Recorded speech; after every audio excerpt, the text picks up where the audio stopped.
Así que voy a hacer un repaso breve de lo que estudiamos anoche. ¿Qué profecía estudiamos anoche para los que estuvieron? La profecía de Daniel, el capítulo 7. Vamos a repasar los eventos importantes de Daniel 7. En primer lugar tenemos un león. ¿Qué representa el león? Babilonia. Es decir, la cadena profética comienza con el reino que existe en los días de Daniel. Comienza con Babilonia. Luego entonces tenemos un oso. ¿Qué representa el oso? Los medos y los persas que conquistan a Babilonia. Luego tenemos un leopardo. ¿Qué representa el leopardo? Grecia, que conquista al reino de los medos y los persas. Luego tenemos una cuarta bestia espantosa y terrible, que tiene dientes de hierro, que lo conecta con Daniel 2, a donde tenemos las piernas de hierro. Y dice que esta bestia desmenuza, destroza, pisotea todo lo que consigue por el camino. Y esta cuarta bestia tiene 3 etapas consecutivas de dominio. ¿Cuáles son esas 3 etapas de dominio que tiene esta cuarta bestia? En primer lugar, la cuarta bestia gobernando por un periodo sin cuernos. Eso lo estudiamos anoche. La mayoría del tiempo de este cuarto reino, el reino existe sin cuernos. Pero luego, hacia el final de su periodo de dominio, en la cabeza de esta cuarta bestia le salen ¿qué? Le salen 10 cuernos. Y luego cuando los 10 cuernos están completos, en medio de los 10 sale un cuerno pequeño, un cuerno pequeño. Ahora, nosotros estudiamos anoche qué representa todo esto. La cuarta bestia representa el imperio romano, sin cuernos. El imperio romano fue un imperio no dividido durante la mayor parte de su existencia. El imperio romano desde el año 168 antes de Cristo hasta el año 476 después de Cristo fue un solo reino unido. Pero en el 476 el imperio romano se había dividido en 10 reinos como resultado de las invasiones de las tribus bárbaras en lo que hoy es Europa occidental. Y luego, cuando estaban esos reinos completos, se levantó el cuerno pequeño que anoche identificamos como Roma papal, el papado, no la iglesia católica. Es un error decir que el cuerno pequeño representa la iglesia católica, no, representa el papado. El papado es un sistema que une la iglesia con el Estado. Eso es lo que significa la palabra papado y eso lo vamos a ampliar más en nuestros estudios a través del día de hoy. Es decir, el cuerno pequeño gobierna 1260 años después que se levanta. Significa que el cuerno pequeño, el papado, gobernó desde el año 538 después de Cristo hasta el año 1798, cuando recibió una herida de muerte y quedó decomisada esta bestia. El papado quedó decomisado por un periodo de tiempo. Es decir, Daniel 7 nos ha llevado en la cadena profética a través de Babilonia, Medo-Persia, Grecia, el imperio romano dividido y el dominio papal hasta 1798. Es lo que se conoce como el método histórico de estudiar las profecías. No tenemos que adivinar, porque sabemos a dónde comienza la profecía. La profecía comienza con Babilonia en los días de Daniel. Sabemos dónde termina finalmente la profecía, aunque no incluimos eso anoche. Termina cuando Cristo toma el reino en Daniel 7. Y entonces podemos seguir la trayectoria desde su comienzo. Todos los reinos que se levantan en secuencia, podemos seguir la trayectoria hasta que la profecía alcanza su clímax. Sabemos a dónde estamos en cada etapa de la historia o de la cadena profética. Es un método matemático, un método sistemático, un método contextual de estudiar las profecías. Ahora, esta mañana queremos estudiar otra profecía paralela a la profecía de Daniel 7.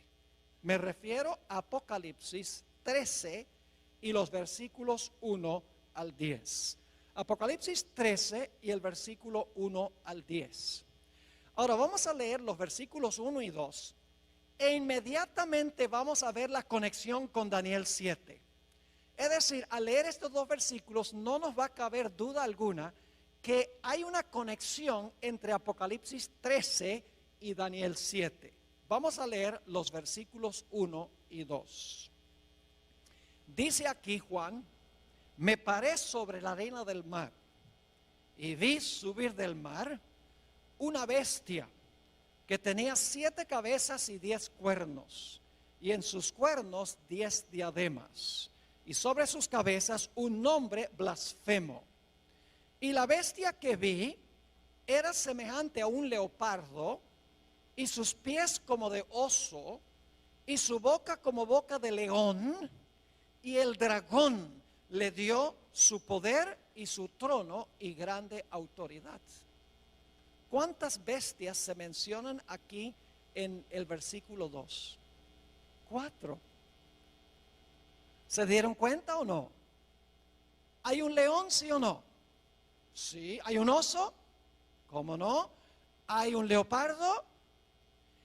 ¿Hay una bestia espantosa y terrible? ¿Qué se le llama? ¿El qué? El dragón. ¿Cuántos cuernos tenía este dragón de Apocalipsis 13? Hay que regresar al capítulo 12, a donde habla de un dragón que trata de matar a un bebé y dice que ese dragón tiene 10 cuernos. Es decir, este dragón tiene 10 cuernos como el dragón de Daniel el capítulo 7. Pero hay algo interesante en Apocalipsis 13:2, y es que mientras que en Daniel las bestias tienen cierto orden: león, oso, leopardo y dragón, en Apocalipsis el capítulo 13 las bestias se presentan en orden inverso: dragón, leopardo, oso y león. Y uno se pregunta, ¿por qué en Daniel empieza con el león y termina con el dragón, mientras que en Apocalipsis el capítulo 13 comienza con el dragón y termina con el león? La razón es muy sencilla. Daniel está viviendo en el periodo del león y está mirando hacia adelante, mientras que Juan está viviendo en el periodo del dragón, el imperio romano, y está mirando hacia atrás. Esto demuestra claramente la trayectoria profética. Ahora, hay un punto crucial que quiero recalcar, y es que la bestia de Apocalipsis 13 representa lo mismo que el cuerno pequeño. Esa es una premisa básica. El cuerno pequeño y la bestia representan el mismo poder. Y ustedes dirán, pastor, ¿cómo sabe usted que el cuerno pequeño y la bestia representan el mismo poder? Hay 3 razones por las cuales sabemos que el cuerno pequeño y la bestia representan el mismo poder histórico. La primera razón es que el cuerno pequeño y la bestia están en el mismo punto de la secuencia. En Daniel 7 tenemos león, oso, leopardo, dragón, 10 cuernos, cuerno pequeño.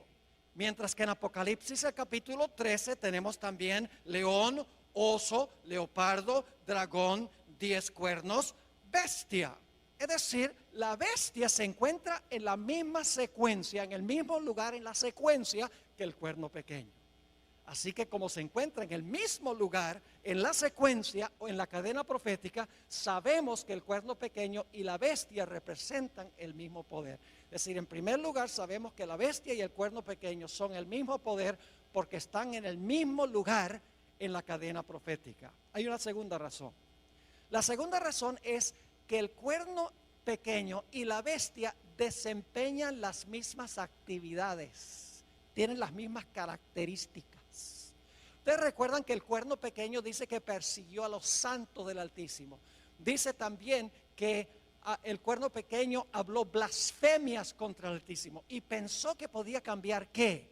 La ley de Dios. Ahora en Apocalipsis 13, si van conmigo, Apocalipsis 13 y el versículo 7, fíjense lo que se dice de la bestia.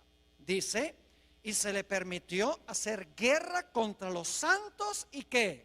Y vencerlos. ¿La bestia hizo lo mismo que el cuerno pequeño, sí o no? ¿Persiguieron ambos a los santos? Claro que sí.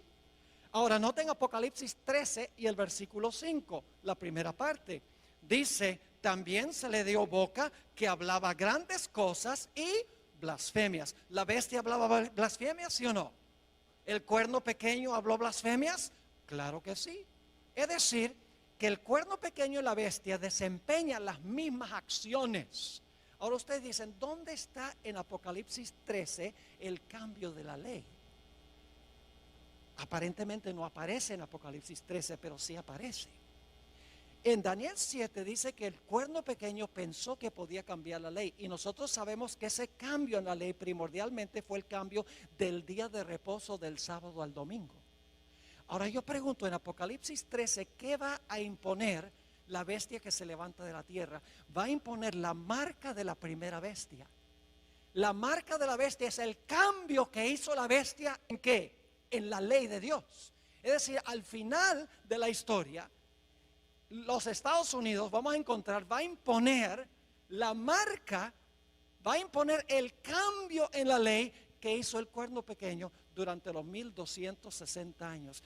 En segundo lugar, la razón por la cual sabemos que el cuerno pequeño y la bestia representan el mismo poder es porque desempeñan las mismas acciones. La tercera razón por la cual sabemos que el cuerno pequeño y la bestia representan el mismo poder es que ambos gobiernan el mismo periodo de tiempo.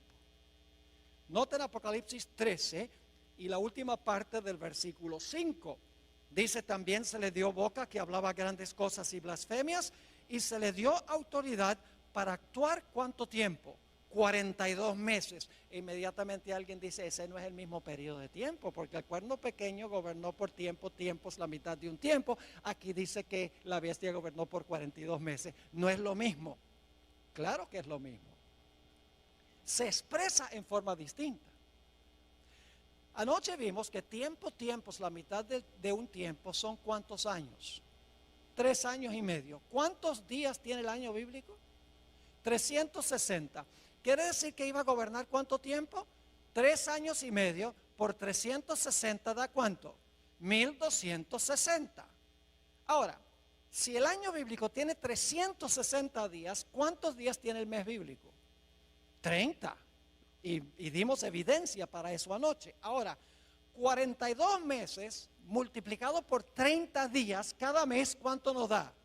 1260 días. Y por si acaso todavía no lo creen, en Apocalipsis 12 claramente dice que la mujer tuvo que huir al desierto porque estaba siendo perseguida y tuvo que huir por 1260 días. 3 formas de comprobar lo mismo. Tiempo es la mitad de un tiempo, 42 meses y 1260 días. Y días representan ¿qué? Años en las profecías. Así que sabemos por 3 razones que el cuerno pequeño y la bestia son lo mismo. Número 1, están en el mismo lugar en la secuencia o en la cadena profética. Número 2, desempeñan las mismas actividades y tienen las mismas características. Número 3, gobiernan durante el mismo periodo de tiempo. Y ustedes dicen, pastor, ¿por qué está enfatizando tanto que el cuerno pequeño y la bestia son lo mismo? Porque Apocalipsis 13 agrega detalles en cuanto al futuro del cuerno pequeño que no están en Daniel 7. Apocalipsis 13 expande lo que está en Daniel 7. Nos da una etapa final del cuerno pequeño que no se encuentra explícitamente en Daniel el capítulo 7. El dominio del cuerno pequeño en su primera etapa terminó en el año 1798. En Apocalipsis 13:10 encontramos una descripción de la terminación de los 1260 años. Dice allí, si alguno lleva en cautividad, va en cautividad. Si alguno mata a espada debe ser muerto. Aquí está la paciencia y la fe de los santos. Cuando terminaron los 1260 años, la Biblia dice que el poder que había llevado cautivo, ahora fue cautivo. El poder que había matado con la espada, ahora es muerto con la espada. Cautiverio y espada son el castigo de la bestia que gobernó durante un periodo de 42 meses. Ahora, ¿qué significa que este poder que llevaba en cautiverio iba a ir en cautiverio? Generalmente, como adventistas, nosotros decimos que el cautiverio representa el hecho de que el Papa Pío VI fue llevado cautivo a Francia, a donde murió en exilio. Generalmente le aplicamos esto específicamente a un papa. Pero mis hermanos y hermanas, esto tiene una explicación mayor. No es meramente un papa el que va a cautiverio en 1798. Es la bestia. Todo el sistema va en cautiverio en 1798. No solamente un papa individual. Ahora, en unos momentos vamos a ampliar más lo que significa que la bestia fue llevada cautiva en 1798 y que recibió una herida de la espada. Hablemos en primer lugar de la espada. ¿Qué representa la espada que la bestia usaba para matar y que le dio la herida mortal a la bestia? Si yo les preguntara qué representa la espada, probablemente muchos dirían, bueno, la espada representa la Biblia, la palabra de Dios. Y en verdad en la Biblia, la espada representa la palabra de Dios. No podemos negar eso. Porque el apóstol Pablo dice en Efesios 6:17 que tomad el yelmo de la salvación y la espada del Espíritu, que es la palabra de Dios.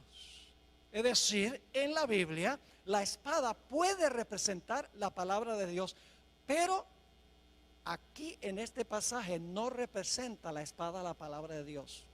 La espada que hirió a la bestia no es la Biblia, no es la palabra de Dios. Y usted dice, pero pastor, si claramente Pablo dice que la espada del Espíritu es la palabra de Dios. Escuchen bien, hermanos y hermanas, en la Biblia los símbolos no siempre significan lo mismo. Por ejemplo, si yo les preguntara qué representa un león, ¿qué me dirían? ¿Un león puede representar a Jesús? El león de la tribu de Judá. ¿Puede representar a Satanás? Anda cual león rugiente buscando a quien devorar. ¿Puede representar a Babilonia? ¿Puede representar a Judá, hijo de Jacob? Nada más porque encuentra la palabra león no significa que la palabra león representa lo mismo a través de toda la Biblia. Si yo les preguntara qué representa levadura, ¿qué me dirían? La gente dice pecado, pero no solamente representa el pecado, porque en la parábola que dio Jesús de la levadura, donde se coloca la levadura en la masa y la masa crece, la lección de Jesús es que cuando el Espíritu Santo está en la iglesia crece. Es decir, levadura allí no significa pecado. No podemos creer que cuando se coloca el pecado en la iglesia crece. No, cuando se coloca el Espíritu Santo, la iglesia crece. Otro ejemplo, la expresión hijos de Dios. Algunas personas dicen, en el libro de Job dice que vinieron a presentarse los hijos de Dios delante de Jehová, entre los cuales vino Satán. Claramente son ángeles. Así que dicen, en Génesis 6, cuando dice que los hijos de Dios vieron que las hijas de los hombres eran hermosas, entonces esos fueron ángeles que cohabitaron con mujeres humanas. ¿Han oído esa interpretación? Y luego produjeron un híbrido que era parte ángel y parte ángel caído y parte humano. Pero lo que están haciendo es cometiendo el error de decir que la expresión hijo de Dios significa lo mismo en todos los contextos. Yo pregunto, la expresión hijo de Dios puede significar otra cosa en otros contextos. Nosotros somos hijos de Dios. Mirad cuál amor nos ha dado el Padre, que seamos llamados hijos de Dios. Entonces todos somos angelitos. No, la expresión hijos de Dios varía de acuerdo al contexto en el cual se encuentra. Así que cuando aquí dice que la espada hirió a la bestia, nada más porque Pablo dice que la espada del Espíritu es la palabra de Dios, no significa que aquí la espada representa la Biblia o la palabra de Dios. Aquí la espada no puede representar la palabra de Dios. Y usted dice, ¿por qué no? Escuchen bien. Dice que la bestia usaba la espada para matar. Yo pregunto, ¿el papado usaba la Biblia para matar a la gente? ¿El papado usaba la Biblia para matar a la gente? No.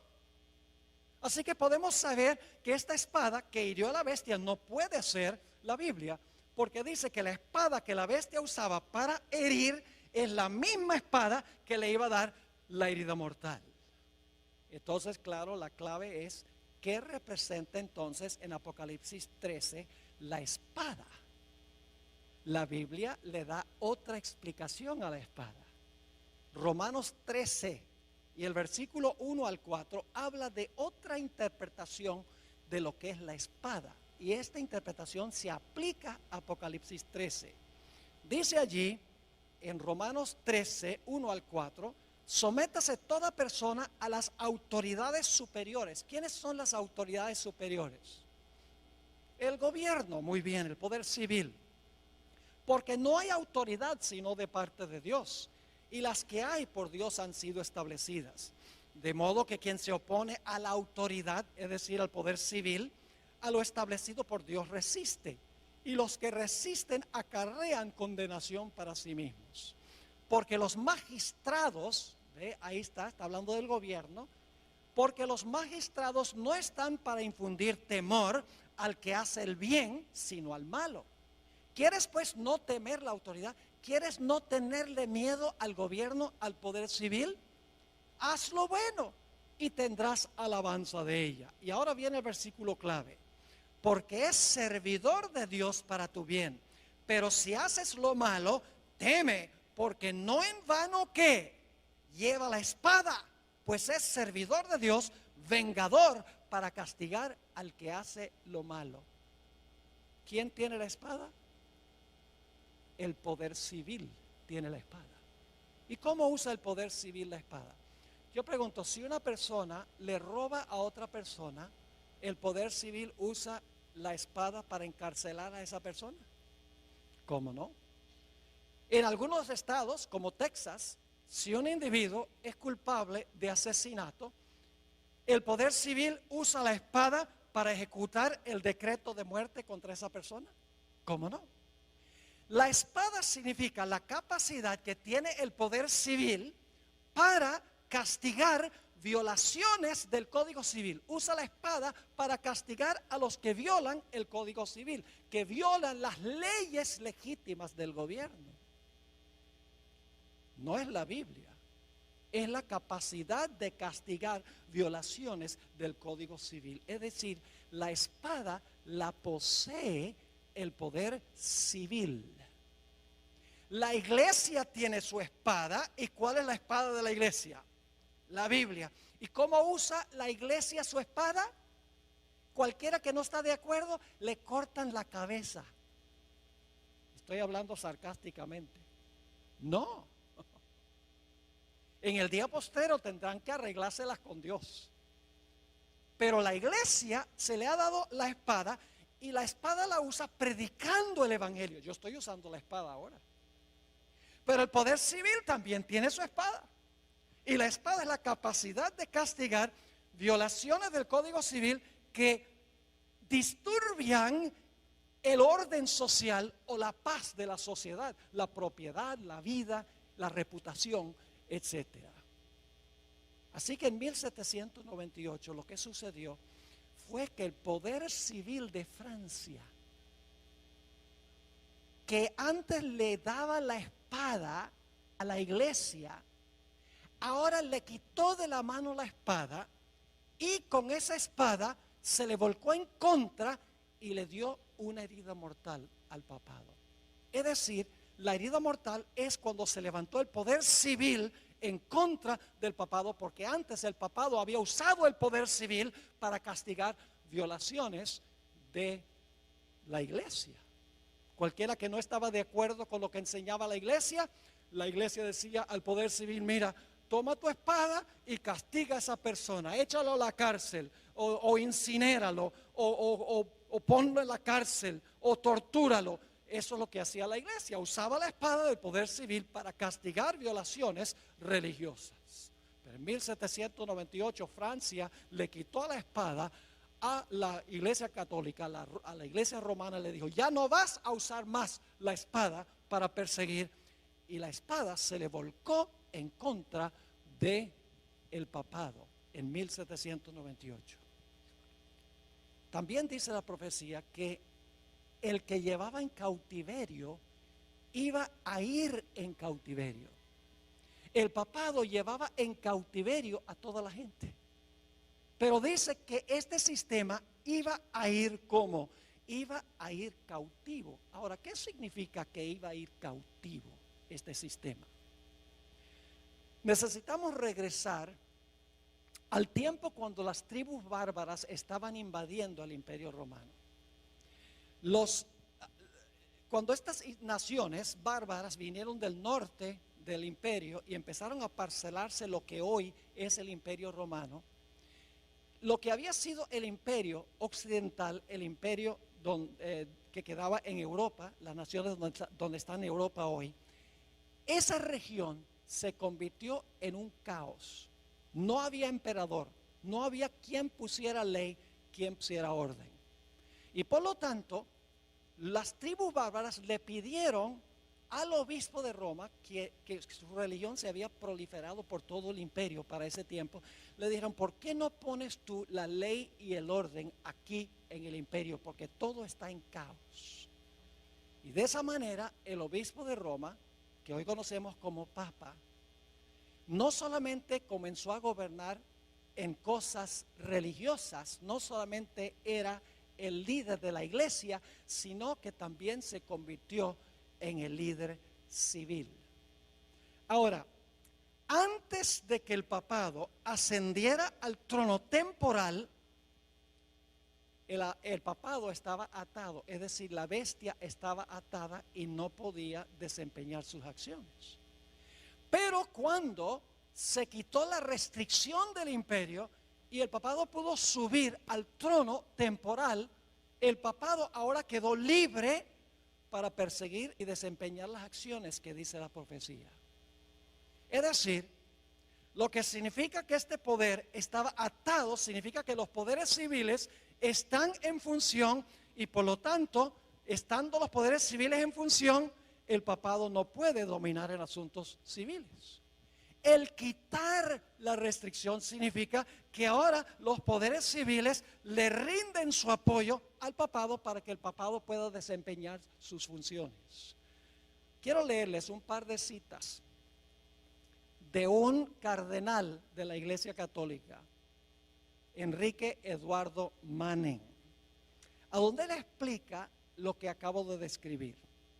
Dice lo siguiente: cuando las tribus bárbaras, y yo no sé si vamos a tener esto en la pantalla para que la gente pueda ver esta cita, tal vez no la vamos a tener, pero voy a leerlo de todas maneras. Dice que cuando las tribus bárbaras invadieron el imperio, escuchen bien, los pontífices se hallaron solos porque ya no había emperador. Como la única fuente del orden, la paz, la ley y la seguridad. Es decir, cuando los bárbaros invadieron, ahora como no había emperador, no había ley ni orden, dice que el único que podía mantener un poco el orden eran los obispos, es decir, el obispo de Roma, los que llamamos papas hoy, los pontífices. Y ahora escuchen cómo se describe esto. Y desde la hora de esta liberación providencial, ¿qué necesita usted hacer para liberar a alguna persona? La persona tiene que estar ¿qué? La persona tiene que estar cautiva, ¿verdad? Si se va a librar es porque está cautiva. Es decir, cuando el Papa asciende, dice esto, para establecer orden en el imperio, no solamente religioso, sino civil, dice, desde la hora de esta liberación providencial, cuando por intervención divina se le cayeron las cadenas de las manos al sucesor de Pedro. Es decir, cuando ahora el papado no solo gobierna en asuntos religiosos, sino en asuntos civiles, dice que se le caen las cadenas de las manos al sucesor de Pedro, porque antes estaba ¿qué? Encadenado. como una vez habían caído de las suyas, ningún soberano ha reinado en Roma, sino el vicario de Jesucristo. En otra cita, Manning dice lo siguiente: el papado esperó hasta el momento propicio en que Dios rompiera sus ¿qué? ¿En qué condición estaba el papado antes de ascender al poder civil, de usar el poder civil? ¿Estaba qué? Atado. Dicho sea de paso, aquí tenemos que entender 2 Tesalonicenses 2, donde dice que había uno que detenía para que no se manifestara el hombre de pecado. ¿Lo han leído?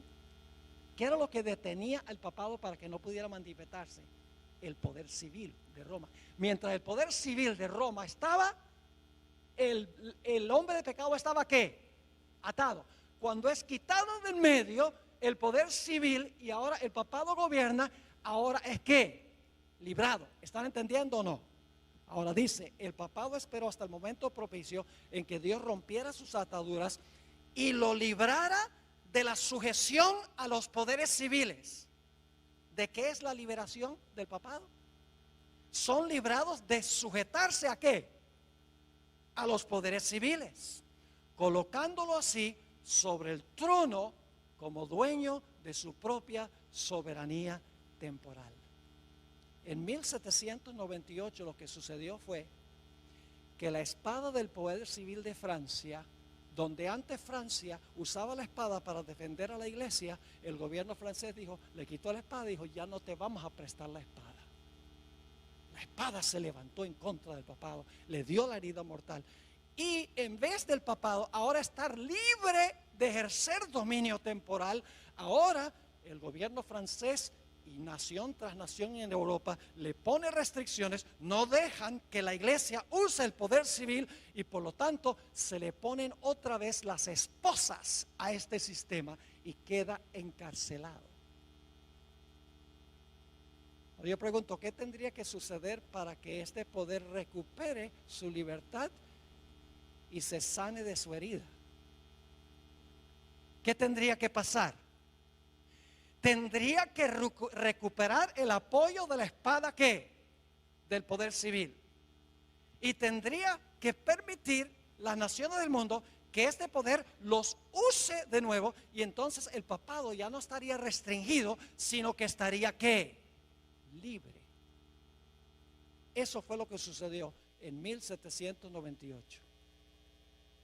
La iglesia quedó atada en el sentido de que ya no podía usar los poderes civiles. Recibió la herida mortal de la espada porque la espada ya no se prestó para ser usada por la iglesia para perseguir a aquellos que no concordaban con ella.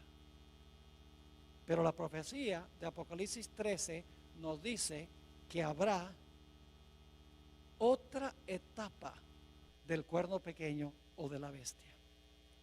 Apocalipsis 13 y el versículo 3 nos dice, después vi otra bestia, antes de eso, 13:3, vi una de sus cabezas como herida de muerte. Y ahora escuchen lo que sucede. Pero su herida mortal fue sanada y se maravilló toda la tierra en pos de la bestia. Yo pregunto, ¿este poder va a recuperar su dominio? Sí. Recibió una herida mortal en 1798. Fue a cautiverio. Los poderes civiles ya no podían ser usados por este sistema. Pero la Biblia nos dice que este poder que recibió una herida de muerte, su herida mortal será sanada y toda la tierra se maravillará en pos de este sistema. Y claro, surge la pregunta, ¿cómo puede suceder esto? ¿Qué nación en su sano juicio le devolvería la espada y la libertad a este sistema tan despótico? Ahora llegamos a un punto, hermanos y hermanas, que parece casi increíble lo que vamos a estudiar en los próximos minutos. En Apocalipsis 13:11, inmediatamente después de hablar de la herida mortal y el cautiverio de la bestia, habla de una segunda bestia que se levanta de la tierra. Vamos a leer Apocalipsis 13:11. Después vi otra bestia que subía de la tierra y tenía 2 cuernos semejantes a los de un cordero, pero hablaba como un dragón. Ahora, ¿qué representa esta segunda bestia de Apocalipsis 13? Les voy a dar las características rapidito. En primer lugar, tiene que levantarse alrededor del año 1798, porque dice que después de ver a la primera bestia, vio levantarse a esta segunda bestia. Es decir, este poder tiene que levantarse alrededor del año 1798, cuando la primera bestia recibe su herida mortal. En segundo lugar, esta bestia que se levanta de la tierra tiene que levantarse en un lugar distinto que las primeras bestias. Las primeras 4 bestias se levantaron en Asia y en Europa. Los primeros 2 poderes son asiáticos. Los 2 siguientes poderes son europeos. Pero esta bestia no se levanta del mar a donde se levantaron las primeras bestias. Se levanta de la tierra. Tiene que levantarse en otro sitio distinto. Este poder tiene que ser una superpotencia mundial políticamente, porque va a mandar a todo el mundo a adorar a la primera bestia. Tiene que ser una potencia económica, porque va a poder prohibir comprar y vender a nivel global. Tiene que ser una superpotencia militar, porque va a imponer el decreto de muerte contra aquellos que no adoren a la primera bestia y reciban su marca. También sabemos que esta segunda bestia es más joven que la primera bestia. La primera bestia tuvo una larga trayectoria, 1260 años, recibió su herida mortal y luego se levanta, está retoñando después de 1798, esta bestia que se levanta de la tierra. La segunda bestia es más joven que la primera bestia, pero es contemporánea con la primera bestia. Ahora, lo más insólito e increíble, mis hermanos y hermanas, es que esta segunda bestia que se levanta de la tierra va a ayudar a la primera bestia a recuperar el poder que perdió, a recuperar su libertad y su espada. Ustedes dicen, ¿cómo sería posible eso? Que esta nación, porque una bestia representa una nación, que se levanta alrededor del año 1798, una superpotencia económica, política, militar, que no se levanta ni en Asia ni en Europa, que esa nación lo que va a hacer es ayudar a la primera bestia a recuperar la espada y a salir de la cárcel. ¿Cómo es posible tal cosa? Es lo que la profecía dice. Ahora escuchen, las bestias de Daniel 7, cada una pelea con la bestia anterior para quitarle el poder. El oso acaba con el león. El leopardo acaba con el oso. Y la bestia espantosa y terrible acaba con el leopardo.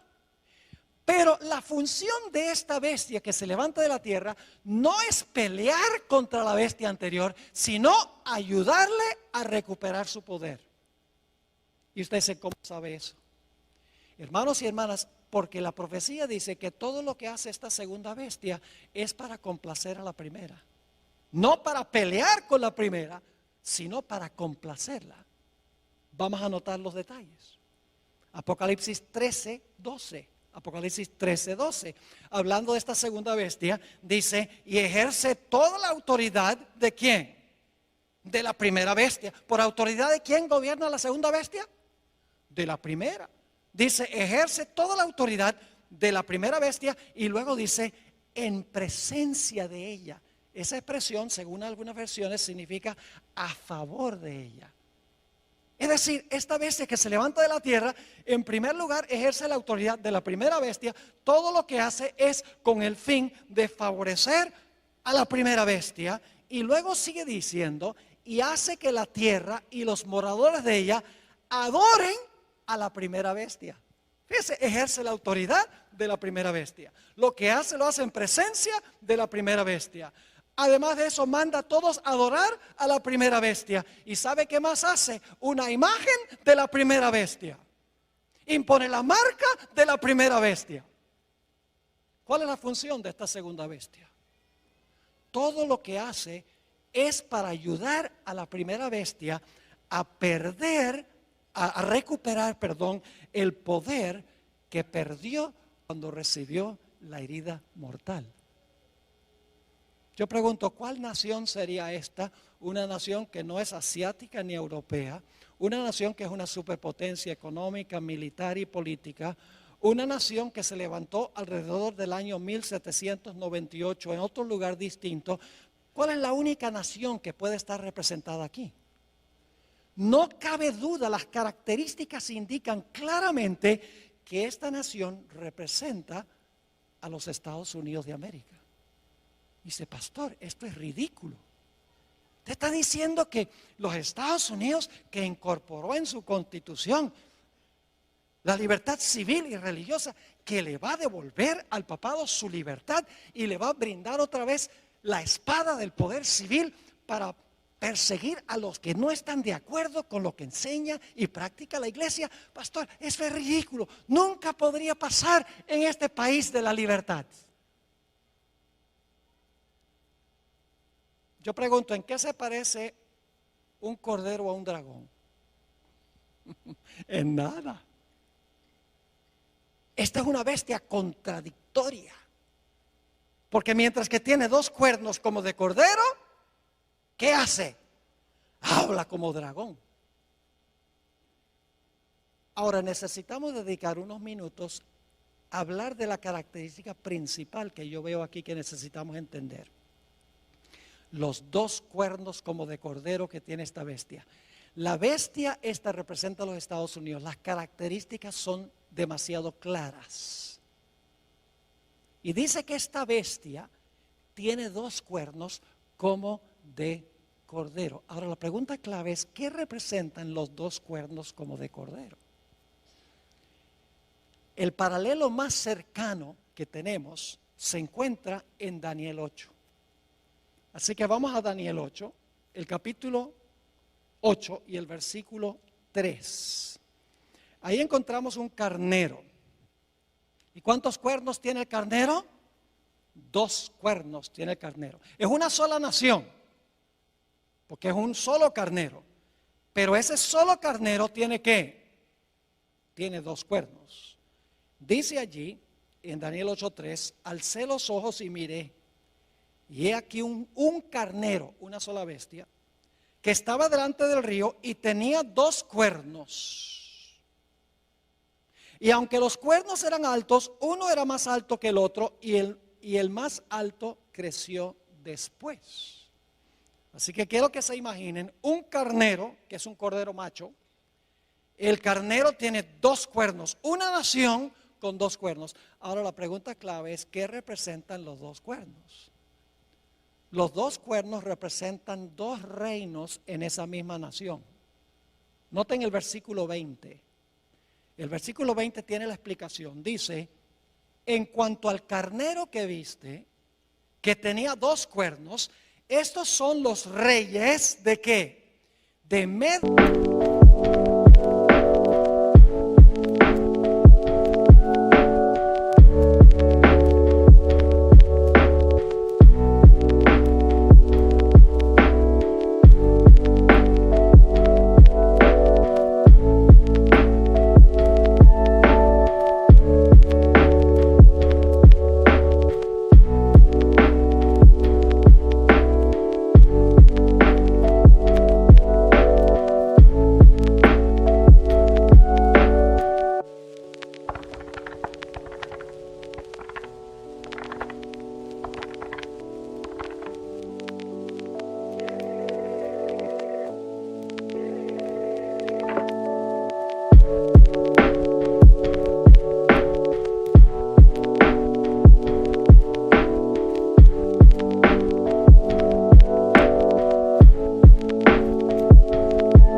Y de Persia.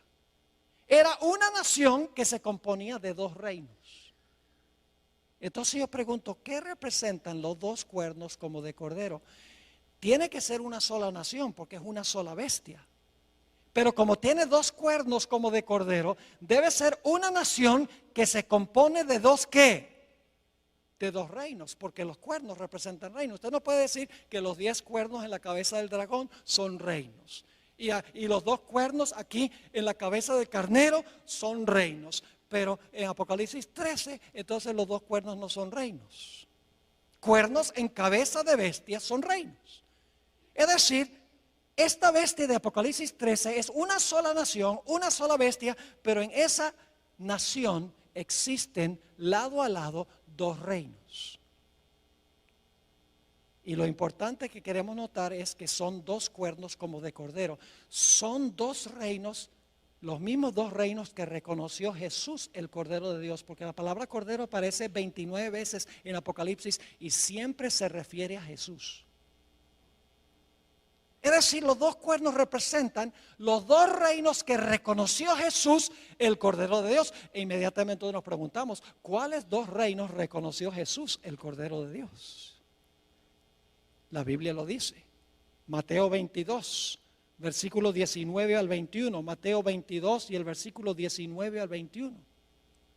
Aquí Jesús claramente dijo que representan los cuernos.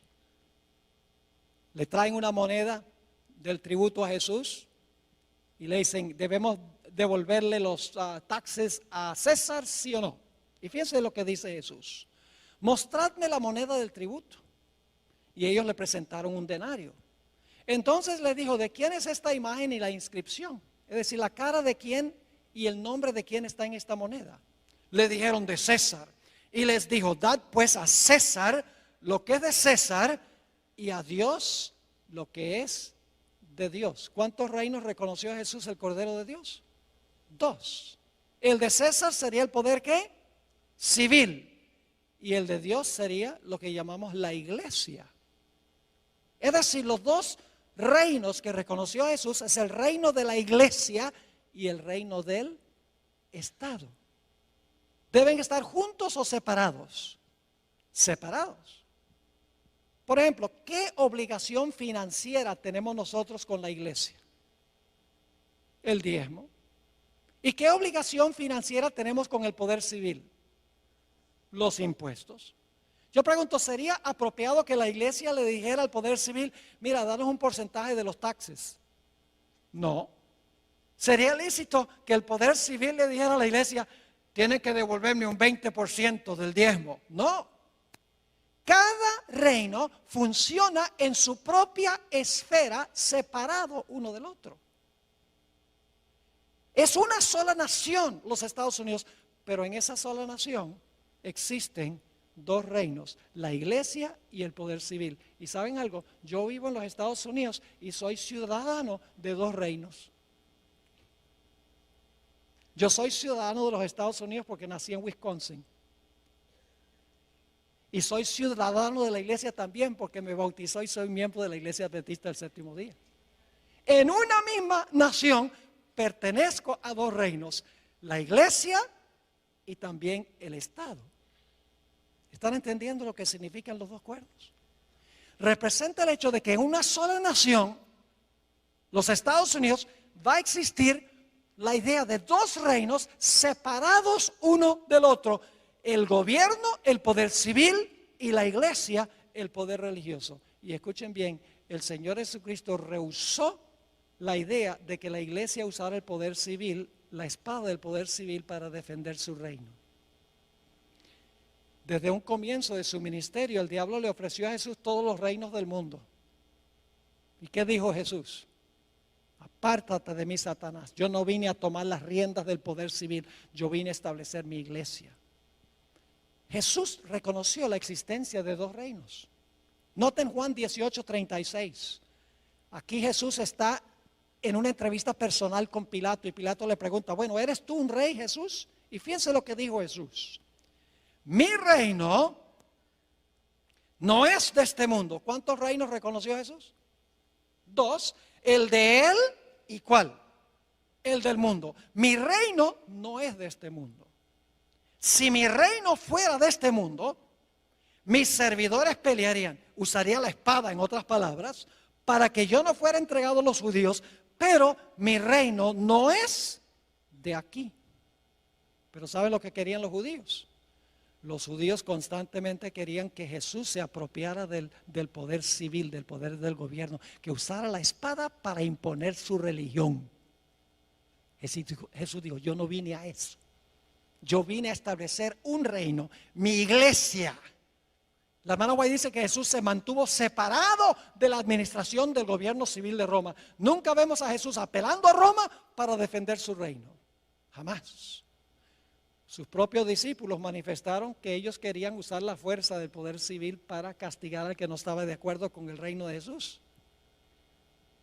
Santiago y Juan, los hijos del trueno, cuando Jesús estaba en su último viaje a Jerusalén, Jesús quería pasar por algunas aldeas samaritanas para cortar camino.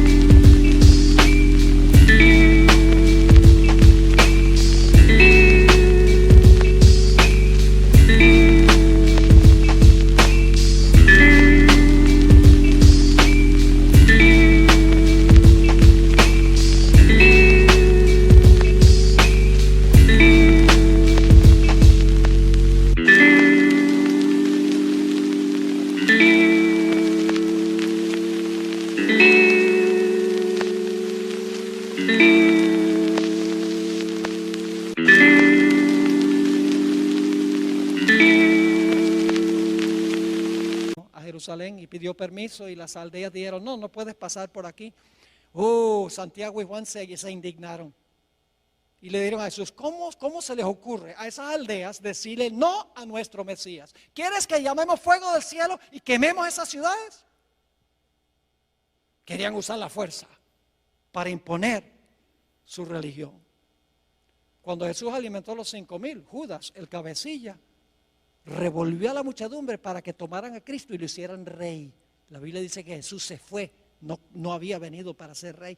Y cuando Jesús estaba en Getsemaní y vinieron a arrestar a Jesús, el apóstol Pedro saca la espada y le tira un zarpazo al siervo del sumo sacerdote y le cortó la oreja. Y créame, no le estaba tratando de cortar la oreja, le quería cortar la cabeza, pero le falló la puntería, porque era pescador y no soldado. ¿Y qué le dijo Jesús? Bien hecho, Pedro. Y le dijo a los otros discípulos, tomen ustedes también la espada, defiendan mi reino. No. Jesús dijo algo muy parecido a lo que leímos en Apocalipsis. Dijo, guarda tu espada en su lugar, porque el que mata la espada, a espada será muerto. Apocalipsis 13:10 está en los evangelios. El Señor Jesucristo no vino a este mundo para establecer su reino usando la espada del poder civil. Pero yo pregunto, después de algunos siglos, ¿qué hizo la iglesia? La iglesia se tornó apóstata porque ascendió al trono, fue librado de los poderes civiles y ascendió ahora para gobernar, salió de la cárcel, fue librado y ahora gobierna en asuntos civiles y usa la espada del poder civil para imponer su religión. Eso pasó en los días de Constantino. En adelante la iglesia se tornó apóstata. Y el reino que Jesús había rechazado, ahora el obispo de Roma dijo, yo lo acepto. ¿Están entendiendo lo que significa la liberación de este sistema? Lo que significa el tomar la espada. Mis hermanos y hermanas, lo que sucedió en 1798 fue que el poder civil le quitó el apoyo de la espada al papado. Dijo, ya no nos vas a usar más. Y como ya no lo podía usar más, este poder quedó cautivo, quedó amarrado. El mismo libro de Apocalipsis explica qué significa estar atado o estar librado. Permítame mencionar brevemente eso y luego terminamos. Yo pregunto, ¿el diablo hoy en día está suelto causando desastres? ¿Por qué puede Satanás hoy en día causar tantos desastres? Porque él tiene gente que lo apoya, ¿sí o no? Mientras tiene sus gentes, primordialmente los reyes de la tierra, está libre. Pero ¿qué sucede en la segunda venida de Jesús? Todos los que lo apoyan, ¿qué? Van a quedar muertos. Y como resultado, ¿qué va a pasar con Satanás? Dice que desciende un ángel del cielo con una gran cadena en su mano y lo amarra y lo echa en la prisión. Cuando Satanás no tiene quien lo apoye, está atado. Pero yo pregunto, ¿después del milenio va a ser desatado? ¿Qué significa el hecho de que va a ser desatado? Significa que ahora todos los impíos van a ¿qué? A resucitar. Ahora tiene quien los apoye. Y por lo tanto dice, será soltado de su prisión. Cuando el papado tenía el apoyo de los poderes civiles, estaba ¿qué? Libre para hacer sus acciones que menciona la Escritura. Pero cuando recibió la herida mortal, cuando perdió el apoyo del poder civil, ¿qué sucedió? Quedó ¿qué? Atado. Pero yo pregunto, ¿va a llegar el momento en que va a ser desatado? Sí, cuando los poderes civiles le brinden otra vez su apoyo. ¿Me están entendiendo lo que estoy diciendo? Segundo de Tesalonicenses 2 es un capítulo supremamente importante para entender esto. Mis hermanos y hermanas, Jesús vino solo para establecer un reino espiritual, la iglesia. Y que la iglesia usara la espada del Espíritu, que es la palabra de Dios. Nunca usar el poder civil. Pero la Biblia dice que este poder, el papado, que imperó por 1260 años, su herida mortal se va a sanar. Y no solo Europa, sino todo el mundo se va a maravillar en pos de este sistema. Y yo les digo, yo fui a Filadelfia cuando vino el Papa y les puedo asegurar que lo vi con mis propios ojos. Cómo esta profecía se puede cumplir. Esta tarde voy a compartir un poco más de detalles con ustedes. Jesús vino a implantar los principios de su reino en el corazón del ser humano. Termino con un versículo, dos versículos. Lucas 17, 20 y 21 nos dice por qué Jesús vino. Dice, preguntado por los fariseos, ¿cuándo había de venir el reino de Dios? Y ellos, claro, creían que era el reino de la fuerza. Le respondió y dijo, el reino de Dios no vendrá con advertencia. La palabra significa no vendrá con una exhibición externa de poder. Ni dirán, helo aquí o helo allí. Porque he aquí el reino de Dios está en vosotros. Una mejor traducción que entre es, el reino de Dios está en vosotros. Cristo vino a implantar los principios de su reino en el corazón humano. No vino a tomar las riendas del poder civil para imponer por la fuerza su religión.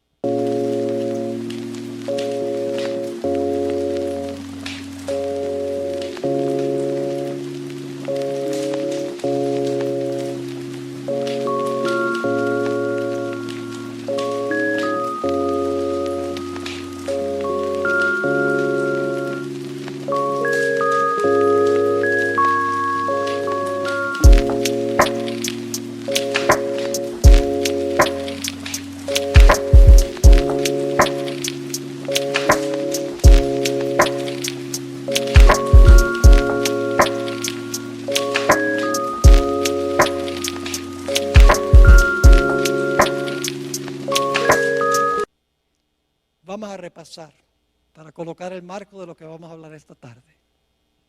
Babilonia, Medo-Persia, Grecia, el Imperio Romano dividido. El papado gobierna 1260 años. Recibe una herida mortal en 1798. Por un tiempo el poder está inactivo, pero mientras ese tiempo inactivo existe, se levanta otra nación. Cuando cae la primera en 1798, los Estados Unidos, y después de un periodo de inactividad, el poder que gobernó durante los 1260 años va a recuperar la espada y su libertad. ¿Dónde estamos en la cadena profética? Dígame usted, ¿dónde estamos en la cadena profética? Hermanos y hermanas, nosotros estamos ahora en la terminación del periodo de la herida mortal. El próximo evento, el evento final en la cadena profética, es cuando este sistema recupere la espada y la libertad. Y hoy hay señales que demuestran que eso está sucediendo. Bajo el pretexto del cambio climático, podría presentarles un tema de 1 hora nada más sobre eso. ¿Han oído ustedes del proyecto 2030? de las Naciones Unidas. Esto no es sensacionalismo, esto lo han puesto en forma escrita. Con el liderazgo del papado, la encíclica Laudato Si, todos los gobernantes del mundo en París, de las naciones del mundo, firmaron un acuerdo para acabar para el año 2030, y hay un montón de especificaciones, para el año 2030, acabar con el problema del cambio climático y acabar totalmente con la pobreza a nivel mundial. Y el que está detrás de eso es el Papa Francisco I. Todo el mundo, todos los reyes de la tierra están siguiendo la agenda de la Iglesia romana, como que han olvidado la historia. Nuestro propio presidente Barack Obama desconoce estas cosas porque han olvidado la historia, ya sea voluntariamente o ya sea porque ignoran la historia. La Biblia dice que la van a repetir. Nosotros tenemos una función, hermanos y hermanas, y es proclamar estas cosas. Porque la gente está inquieta, la gente no sabe qué está pasando, la gente sus corazones están angustiados de temor, porque no saben para dónde va todo esto. La iglesia adventista sabe para dónde va todo esto. Ay de nosotros si nosotros no compartimos este mensaje con la gente que está buscando paz y tranquilidad en su vida. ¿Le quedó claro lo que estudiamos? Gloria a Dios. Ahora esta tarde lo que vamos a hacer en el primer tema, creo que es a las 3 de la tarde, les voy a comprobar, leyendo citas de los fundadores constitucionales de los Estados Unidos, a donde ellos vez tras vez en sus escritos dicen: lo que caracteriza a esta nación es que hay dos reinos, la iglesia y el Estado, separados uno del otro. Lo dice la primera enmienda de la Constitución de los Estados Unidos. Ahí están los dos cuernos como de cordero. En la misma Constitución de los Estados Unidos están los dos cuernos. Y en los escritos de George Washington, está en los escritos de Benjamin Franklin, está en los escritos de James Madison, de Thomas Jefferson, de Juan Adams. Todos se refieren a estos dos cuernos: libertad civil y libertad religiosa, separando la iglesia del Estado. El papado dice: no, lo que tenemos que hacer es unir la iglesia con el Estado. Eso es lo que hace que el papado sea papado. Es que es capaz de unir la iglesia con el poder civil para imponer por la fuerza su religión y sus prácticas. Quiero aclarar que no me estoy refiriendo aquí a las personas que pertenecen, individuos que pertenecen a esta iglesia. Yo creo que usted ama a Jesús, le sirve lo mejor que puede de acuerdo al conocimiento que tiene. Esto no es un ataque contra personas que están dentro de este sistema, que la gente desconoce esto. Pero Dios llama a esa gente a salir de ese sistema una vez que conocen la verdad. Oremos. Padre Celestial, gracias te damos por la claridad de la cadena profética. No tenemos que especular, ni adivinar, ni conjeturar, ni sensacionalizar. Todo está en su orden exacto, como ha sucedido y sucederá. Padre, no es suficiente conocer estas cosas. Necesitas, a través de tu Santo Espíritu, que nuestra vida espiritual se caliente, que sintamos este celo por proclamarle al mundo estas grandes verdades, para que puedan tener una relación más estrecha contigo y puedan formar un carácter a prueba de fuego. Gracias te damos, Señor, por el privilegio de estar en este lugar tan cómodo. Pronto este privilegio terminará. Ayúdanos, Señor, en estos tiempos de relativa prosperidad a aprovechar los privilegios que tú nos concedes y a cumplir nuestra responsabilidad. Gracias, Padre, por habernos acompañado y por acompañarnos esta tarde. Te lo pedimos en el precioso nombre de nuestro Señor y Salvador Jesús. Amén. Amén.